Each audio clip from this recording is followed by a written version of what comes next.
जो जिस कार्य में चतुर हो उसको उसी कार्य में लगाना चाहिए, क्योंकि जिसने काम न किया हो और न देखा हो तो वो यदि शास्त्र का जानने वाला भी हो तो उस काम में अवश्य गड़बड़ा जाता है। 56। इसलिए सारस को बुलवाइए। सारस को बुलवाने पर आए हुए उस सारस को देखकर वह राजा बोला, हे सारस, तुम शीघ्र ही कोई दुर्ग भूमि अर्थात किला ठीक करो। सारस प्रणाम कर बोला, महाराज, दुर्ग अर्थात किले के लिए तो ये बड़ा सरोवर ही उत्तम है, और ये दुर्ग बहुत काल पहले ही से अच्छी तरह से मेरा ठीक किया हुआ है, किंतु इस सरोवर के बीच के द्वीप में आवश्यक अन्न रस आदि वस्तुओं का संचय कर लेना चाहिए, क्योंकि हे राजन, अन्नों का संग्रह करना सब संग्रहों से उत्तम है, क्योंकि मुंह में रखा हुआ भी रत्न अर्थात हीरा, पन्ना एवं सोना चांदी प्राणों को नहीं बचा सकता है। 3:57। और भी सब रसों में लवण अर्थात नमकीन रस सब रसों में उत्तम कहा गया है, क्योंकि नून के बिना सभी भोजन गोबर के समान स्वाद रहित ही होते हैं। 3:58। तब सारस से वो राजा बोला, तुम शीघ्र जाकर इन सब आवश्यक वस्तुओं का संग्रह करके दुर्ग को पूर्ण रूप से तैयार करो। फिर द्वारपाल आकर बोला कि देव, सिंगल द्वीप से आया हुआ मेघवर्ण नाम का कौवा परिवार सहित बाहर उपस्थित है, वह आपके चरणों का दर्शन करना चाहता है।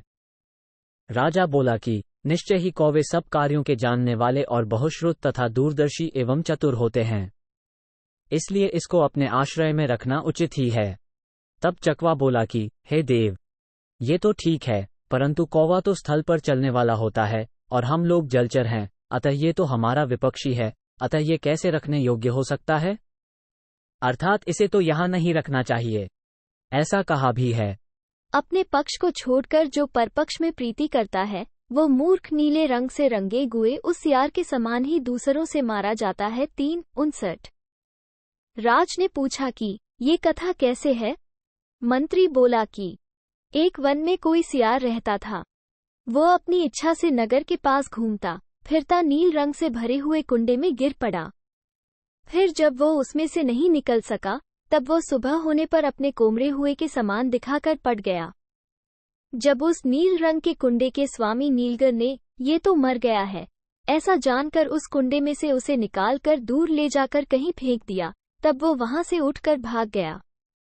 फिर वो वन में जाकर अपने को नीला रंगा हुआ देखकर विचार करने लगा कि मैं तो अब उत्तम नील रंग वाला बन गया हूँ, अतः अब मैं अपनी प्रतिष्ठा क्यों न बढ़ाऊं?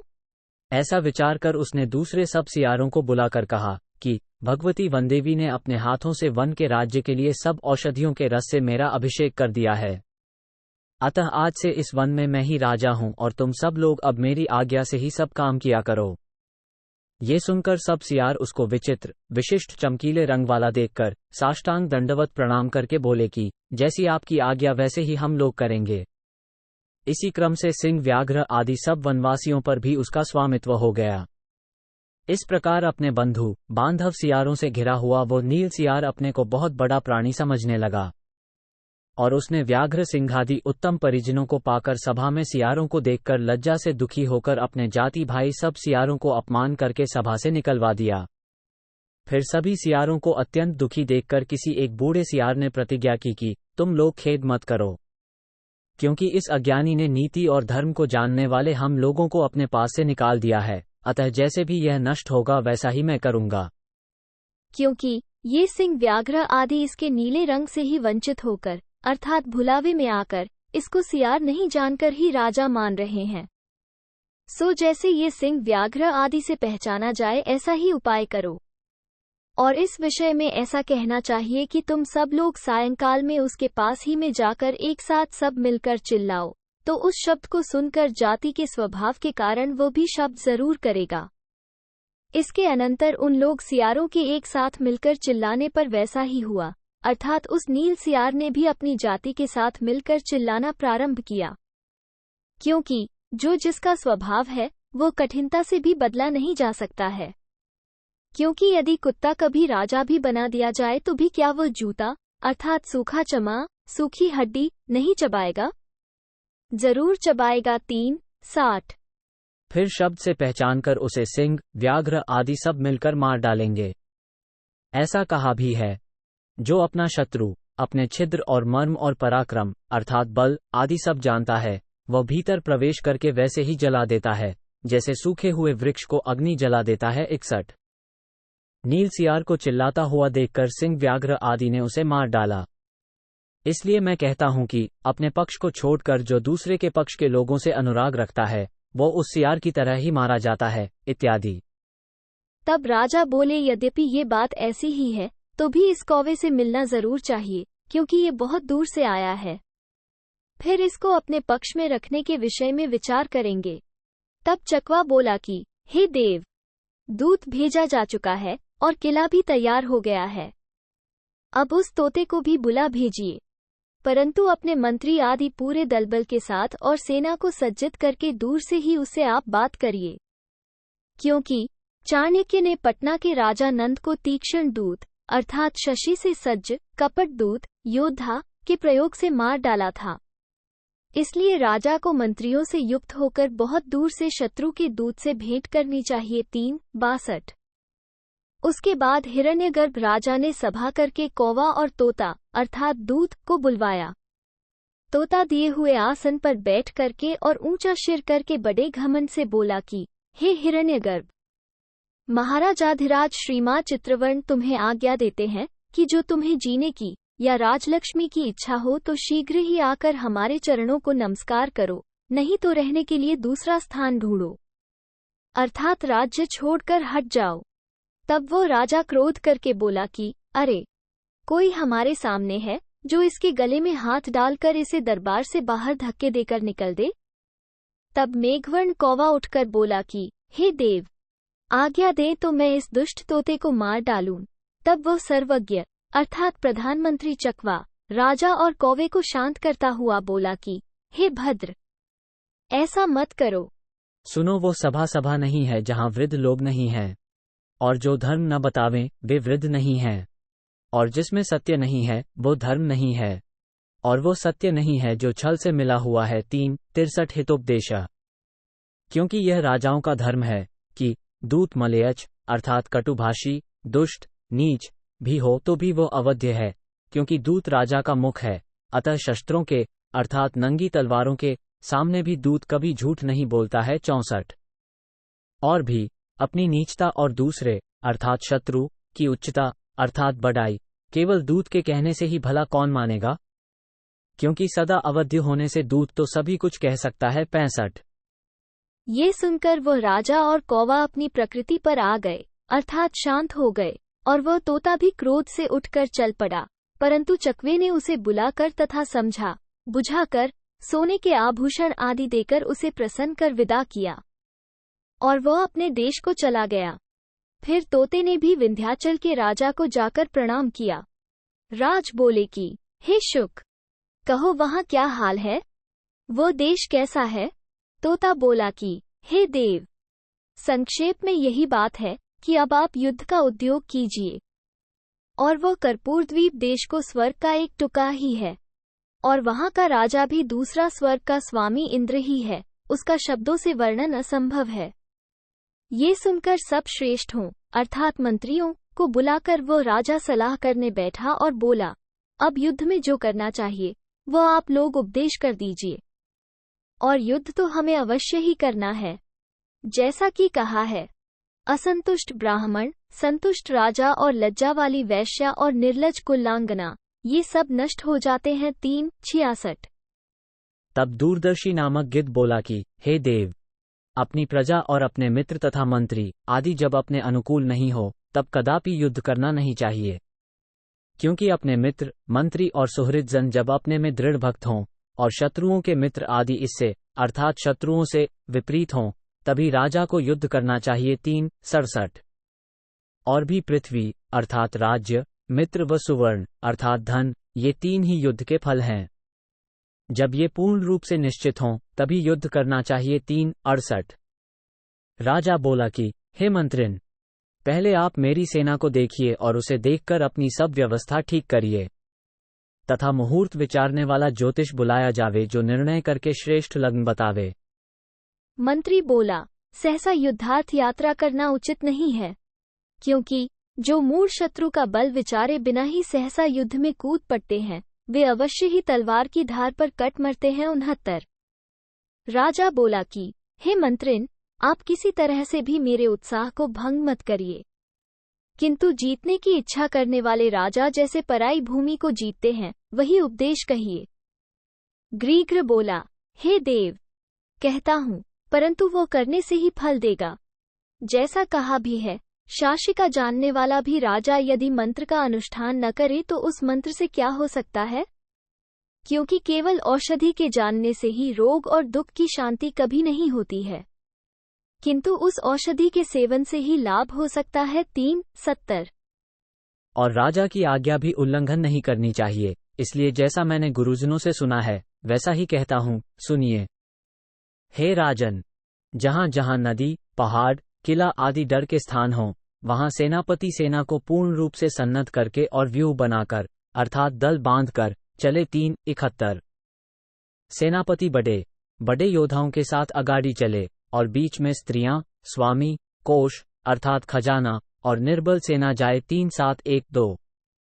दोनों ओर आस पास घोड़े, घोड़ों के पार्श्व में रथ, रथों के आस पास हाथी और हाथियों के आस पास पैदल। 3:7-1-3। सेनापति पीछे वाले साहसीन पुरुषों को धीरे धीरे हिम्मत बंधाता हुआ जाए और राजा मंत्रियों के तथा बड़े शूरवीरों के साथ सेना लेकर जाए। 72। ऊंची नीची भूमि में, कीचक हांदे में तथा पर्वत पर हाथियों पर जाए और एक सी भूमि में घोड़ों पर और पानी में नावों के द्वारा और सब देशों में पैदल सेना को साथ लेकर जाना चाहिए। 3:73। और बरसात में हाथियों का जाना और ऋतु में अर्थात गर्मी और जाड़े में घोड़ों को और पैदलों का जाना हमेशा श्रेष्ठ कहा है। 3:74। हे राजा, पर्वतों तथा कठिन कठिन मार्गों में अपनी रक्षा अर्थात सावधानी रखनी चाहिए और अपने योद्धाओं से रक्षा किए हुए भी राजा को कपट की नींद से सोना चाहिए अर्थात क्षण क्षण में अपनी रक्षा की चिंता करनी चाहिए। 3:75। गढ़कों ढालकर डेरे को तोड़कर शत्रु का नाश करे अथवा पक बांधे और शत्रु के देश में प्रवेश करने से पहले बन के रहने वाले भीलों को मार्ग शोधन करने के लिए आगे भेजना चाहिए। 3:76। जहाँ राजा हो वहाँ धन का कोष रहना चाहिए, क्योंकि बिना कोष के राजत्व नहीं है, और अपने शूरवीर योद्धाओं को धन देना चाहिए, फिर देने वाले के लिए कौन नहीं करता है। 3:77। क्योंकि हे राजा, मनुष्य मनुष्य का दास नहीं है किंतु धन का दास है, और बड़ाई तथा छोटाई भी धन और निर्धनता के संबंध से होती है। 3:78। आपस में मिलकर लड़ना चाहिए और एक को दूसरे की रक्षा करनी चाहिए, और जो कुछ बलहीन सेना है उसे सेना व्यूह के बीच में कर देना चाहिए। 3:79। राजा सेना के आगे पैदल सेना को रखे जिससे वो वैरी को घेरे रहे और उसके राज्य में लूट मार करे। 3:80। एक सी भूमि में रथ और घोड़ों से, जलयुक्त स्थान में नाव और हाथियों से, वृक्ष अथवा झाड़ियों से ढके हुए स्थान में धनुष बाण से और पटप में खड्ग आदि आयुधों से लड़ना चाहिए। 3:81। शत्रु के घास, अन्न, जल तथा ईंधन का नाश कर दे और सरोवर, परकोटे तथा खाई को तोड़ देना चाहिए। 3:82। राजा की सेना में जैसा हाथी सबसे श्रेष्ठ है वैसे घोड़े आदि नहीं है, क्योंकि हाथी अपने अर्थात 4 पैर, 2 दांत, 1 सूंड और 1 पूंछ, इन 8 अंगों से अष्टायुध कहाता है, अर्थात उन 8 ही अवयवों से काम देने से हाथी सबसे श्रेष्ठ माना जाता है। 3:83। और सेनाओं के बीच में घोड़े की सेना चलने वाला परकोटा है, इसलिए जिस राजा के पास बहुत घोड़े हैं वह स्थलयुद्ध अर्थात पटप भूमि युद्ध में जीतने वाला होता है। 3:84। वैसा ही कहा है, घोड़ों पर चढ़कर लड़ने वाले देवताओं से भी नहीं जीते जा सकते हैं, क्योंकि उनको दूर के वैरी भी अपने हाथ के पास दिखते हैं। 3:85। हस्ती आदि सब चतुरंग सेना की रक्षा करना युद्ध की पहली चतुरता है, और दिशाओं के आने जाने के मार्गों को काटकर युद्ध कर देना ये पैदल सेना का काम कहते हैं। 3:86। स्वभाव से शूरवीर, अस्त्र के चलाने में चतुर, लड़ाई में पीठ नहीं देने वाले, परिश्रम को सहने वाले और वीरता में प्रसिद्ध क्षत्रियों के समान, ऐसी सेना को पंडित लोग सबसे उत्तम कहते हैं। 3:87। हे राजा, पृथ्वी पर स्वामी के सम्मान करने से जैसे मनुष्य लड़ते हैं वैसे बहुत दिए हुए धन से भी नहीं लड़ते हैं। 3:88। बलवान थोई सी सेना अच्छी होती है, किंतु बहुत सी मुंडोना की मंडली अर्थात बलहीन सेना इकट्ठी न करनी चाहिए, क्योंकि दुर्बलों का पीठ देकर संग्राम से भागना साक्षात बलवान सेना का भी उत्साह भंग कर देता है। यानी काय सेना भाग जाने पर वीर भी उन्हें देखकर कभी कभी भाग उठते हैं। 3 नवासी अप्रसन्न होना, अधिकार न देना, लूटे हुए धन को आप ही ले लें, वेतन आदि देने में आज कल कहकर समय बिताना और सेना के विरोध आदि में उपाय न करना, ये वैराग्य के अर्थात स्नेह छूटने के कारण है। 390 विजय पाने की इच्छा करने वाला राजा अपनी सेना को विश्राम देता हुआ शत्रु से जा भिड़े, क्योंकि लंबे मार्ग चलने से थकी थकाई शत्रुओं की सेना सहज में जीती जा सकती है। 391 वैरियों के भाई बेटों को छोड़कर फूट कराने वाला दूसरा मंत्र अर्थात उपाय नहीं है, इसलिए उस शत्रु के नाते गोते के पुरुष को प्रयत्न से उकसावे अर्थात तोड़ फोड़ कर अपनी ओर मिलावे। 392 युवराज के साथ अथवा मुख्यमंत्री के साथ संधि अर्थात मेल करके निश्चिंताई से बैठे ठाले शत्रु के घर में फूट करा देनी चाहिए। 393 युद्ध में हराकर भी क्रूर मित्र अर्थात राजा को मार डाले अथवा जैसे गौ को खींच कर बांधते हैं वैसे ही उसके मुख्य सहायक राजाओं को बंधन में डालकर उसे मार देना चाहिए। 394 और राजा शत्रु के राज्य से मनुष्यों को पकड़ लाकर अपने राज्य में बसावे अथवा धन और आदर से बसाया हुआ वह राज्य ही धन देने वाला होता है। 394 राजा बोला, अजी बहुत बातों से क्या है, अपना लाभ और शत्रु की हानि नीति तो यही है। बुद्धिमान लोग इसी को स्वीकार करके अपनी चतुरता प्रकट करते हैं। 396 मंत्री ने हंसकर कहा, ये तो सबसे बढ़कर बात आप करते हैं, परंतु एक मनुष्य तो निरंकुश यानी स्वतंत्र और दूसरा नियंत्रित यानी नीति पर चलने वाला, इन दोनों में बड़ा अंतर है। जैसे निश्चय करके चांदनी और अंधेरे का एक जगह पर होना कहाँ संभव है, अर्थात नहीं हो सकता है, इसलिए नीति विरुद्ध नहीं चलना चाहिए। 397 तब राजा उठकर ज्योतिषी के बतलाए लग्न में लड़ाई के लिए विदा हुआ। फिर भेजे हुए दूत ने हिरण्यगर्भ से आकर कहा, महाराज, राजा चित्रवर्ण आ पहुंचा है। अब मलय पर्वत की ऊंची भूमि पर डेरा डालकर अपनी सेना को बसाकर ठहरा हुआ है। गढ़ की देखभाल क्षण क्षण में करनी चाहिए, क्योंकि यह गिद्ध महामंत्री है और किसी के साथ उसकी विश्वास की बातचीत से ही उसकी चेष्टा मैंने जान ली कि हमारे गढ़ में इसने किसी न किसी को पहले से ही लगा रखा होगा। चकवा बोला, महाराज, वो कौवा ही होना संभव दिख पड़ता है। राजा बोला, ये बात कभी शक्य नहीं है। जो ऐसा होता तो कैसे उसने तोते के अनादर करने का उद्योग किया है और तोते के आने से उसको लड़ाई का उत्साह हुआ है। वो यहाँ बहुत दिनों से रहता है। मंत्री बोला, तो भी आने वाले पर संदेह करना चाहिए। राजा बोला, आने वाले सचमुच कभी कभी उपकारी दिख पड़ते हैं। सुनिए, हित करने वाला शत्रु भी बंधु है और अहितकारी बंधु भी शत्रु होता है। जैसे देह से उत्पन्न हुआ रोग अहितकारी होता है और वन में उत्पन्न हुई औषध हितकारी होती है। 398 और दूसरे शूद्रक नाम राजा का एक वीरवर नाम सेवक था, उसने थोड़े काल में अपने पुत्र को दे दिया। 399 चकवा पूछने लगा, ये कथा कैसे है? राजा कहने लगा, पहले मैं शूद्रक नाम राजा के क्रीड़ा सरोवर में कर्पूरकेली नामक राजहंस की पुत्री कर्पूर मंजरी के साथ अनुरक्त अर्थात प्रेमवश हो गया था। वहां वीरवर नाम महाराज कुमार किसी देश से आया और राजा की ड्योढ़ी पर आकर द्वारपाल से बोला, मैं राजपुत्र हूं, नौकरी चाहता हूं, राजा का दर्शन कराओ। फिर इसने उसे राजा का दर्शन कराया और वह बोला, महाराज, जो मुझ सेवक का प्रयोजन हो तो मुझे नौकर रखिए। राजा बोला, तुम कितनी वृत्ति चाहते हो? वीरवर बोला, नित्य प्रतिदिन 500 मोहरें दीजिए। राजा बोला, तुम्हारे पास क्या क्या सामग्री है? वीरवर बोला, 2 बाहें और तीसरा खड्ग। राजा बोला, ये बात नहीं हो सकती है। ये सुनकर वीरवर चल दिया। फिर मंत्रियों ने कहा, हे महाराज, 4 दिन का वेतन देकर इसका स्वरूप जान लीजिए कि यह क्या उपकारी है जो इतना धन लेता है या उपयोगी नहीं है। फिर मंत्री के वचन से बुलवाया और वीरवर को बीड़ा देकर 500 मोहरें दे दी और उसका काम भी राजा ने छुप कर देखा। वीरवर ने उस धन का आधा देवताओं को और ब्राह्मणों को अर्पण कर दिया, बचे हुए का आधा दुखियों को, उससे बचा हुआ भोजन के तथा विलासादि में खर्च किया। ये सब नित्य काम करके वह राजा के द्वार पर रात दिन हाथ में खड्ग लेकर सेवा करता था और जब राजा आप आज्ञा देता तब अपने घर जाता था। फिर एक दिन कृष्ण पक्ष की 14 के दिन रात को राजा ने करुणा सहित रोने का शब्द सुना।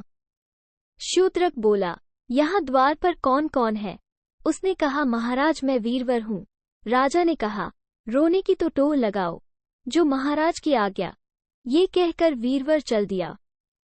और राजा ने सोचा, ये बात उचित नहीं है कि इस राजकुमार को मैंने घने अंधेरे में जाने की आज्ञा दी, इसलिए मैं इसके पीछे जाकर यह क्या है इसका निश्चय करूं। फिर राजा भी खड्ग लेकर उसके पीछे नगर से बाहर गया।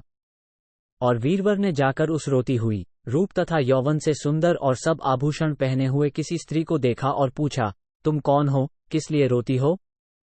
स्त्री ने कहा, मैं इस शूद्रक की राजलक्ष्मी हूँ।